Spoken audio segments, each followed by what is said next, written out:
Hello बच्चों, स्वागत है आपका एफटी की स्टडी चैनल पे। आज हम करने जा रहे हैं क्लास 8 का हिंदी का मिड टर्म का सैंपल पेपर। ठीक है, तो आइए हम शुरू करते हैं। बच्चों, जो आपका पेपर होगा हिंदी का वो 60 मार्क्स का आएगा। ठीक है, जिसमें आपके टोटल 4 खंड होंगे, कन, का, खा, गा और घा। इस वीडियो में मैं आपको कन, का और खा कराऊंगा। ठीक है, नेक्स्ट पार्ट में मैं आपको खंड गा और घा कराऊंगा। तो देखिए, आपके बच्चों पेपर में टोटल 11 प्रश्न होंगे। ठीक है, और सभी प्रश्न में कुछ कहीं कहीं पे चॉइसेस भी दिए जाएंगे। तो सबसे पहले हम बच्चों खंड का देखते हैं। आपका क्या है, खंड का में अपठित बोध है। ठीक है, आपको एक गद्यांश दिया जाएगा, उसको पढ़ के क्या देने होंगे, आंसर देने होंगे। तो प्रश्न नंबर 1 है, आपका गद्यांश दिया हुआ है, इसको पढ़ना है। ठीक है, तो आइए से पढ़ते हैं।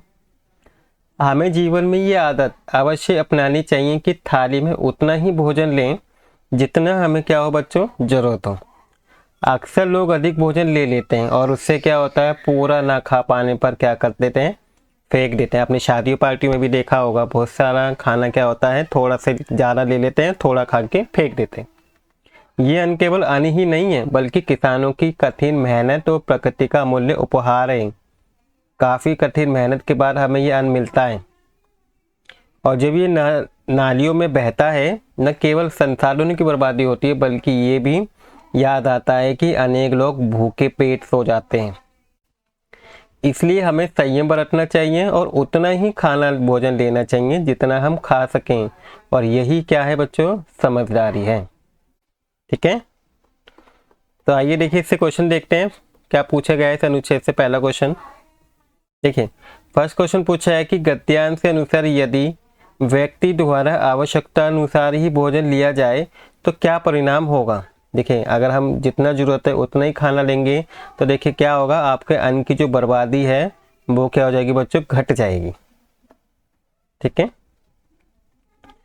सेकेंड बच्चों, गद्यांश में अन्न को किस रूप में देखा गया है। अन्न क्या है बच्चों, एक उपहार है। देखिए यहाँ पे लिखा था ना, यह अन्न क्या है, एक प्रकृति का उपहार है। देखिए ना, एक अमूल्य उपहार है।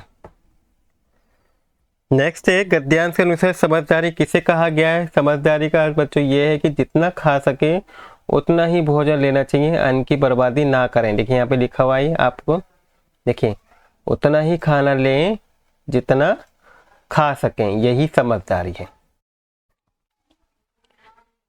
नेक्स्ट है बच्चों, गद्यांश के अनुसार लिखिए कि आवश्यकता से अधिक भोजन क्यों नहीं लेना चाहिए।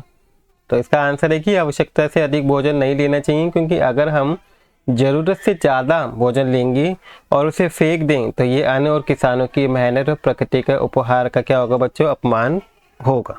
ठीक है, इसके बाद प्रश्न नंबर दूसरा है कि निम्नलिखित पद्यांश को पढ़िए और इनके आंसर दीजिए। देखिए यहाँ पे पद्यांश दिया हुआ है, जिसे पढ़ते हैं। सबसे पहले,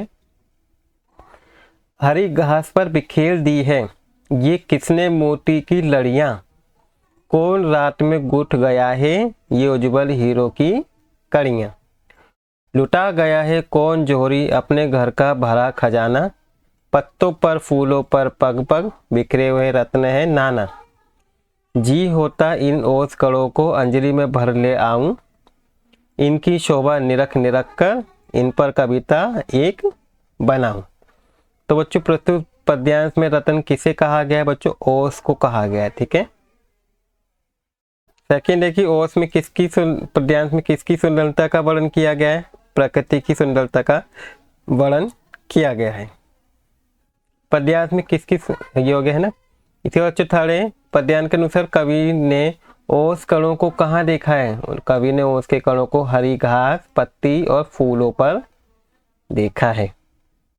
फोर्थ क्वेश्चन है कि पद्यांश के अनुसार ओस कणों को देखकर कवि के मन में क्या प्रभाव आते हैं।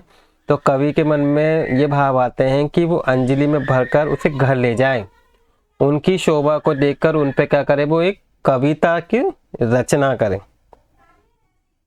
ठीक है, तो ये था आपका खंड का, जिसमें आपके एक गद्यांश और एक पद्यांश के क्वेश्चन आएंगे आपके। ठीक है, खंड खा बच्चों आपका व्याकरण से संबंधित होगा। ठीक है, आपके जिसमें व्याकरण के क्वेश्चन आएंगे, टोटल 10 मार्क्स का आपका ये होगा। तो देखिए, आपका प्रश्न नंबर तीसरा पूछा गया है कि निम्नलिखित व्याकरण प्रश्नों के आपको उत्तर देने। देखिए, फर्स्ट में आपको क्या है, इसमें मैचिंग करनी है। इसमें देखिए, संख्यावाचक विशेषण में से कौन सा है? कुछ पंखे, ठीक है, ये आपका क्या है बच्चों? संख्यावाचक विशेषण है।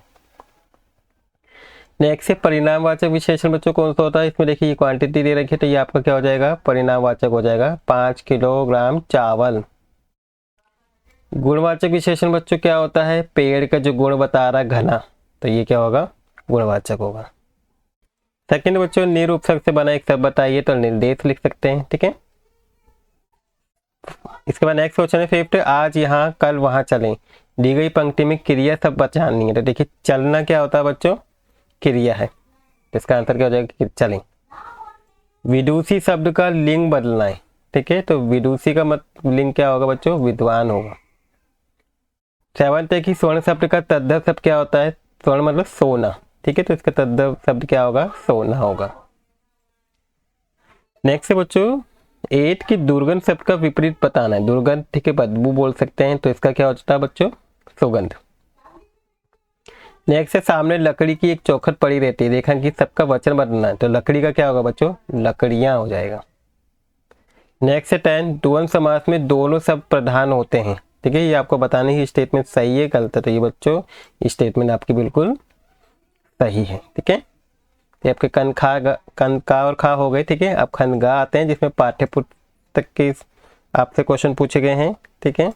इसको मैं आपको नेक्स्ट पार्ट में कराऊंगा, ठीक है। दोनों खंड ग और घ दोनों करा दूंगा मैं आपको एक साथ, ठीक है। तो आई होप आपको कन खा और खा समझ में आ गए होंगे और आपको वीडियो भी अच्छी लगी होगी। अगर वीडियो अच्छी लगी तो प्लीज़ एक लाइक कर दीजिएगा और अगर आप इस चैनल पर नए हैं तो चैनल को सब्सक्राइब भी कर दीजिएगा। Thank you for watching video.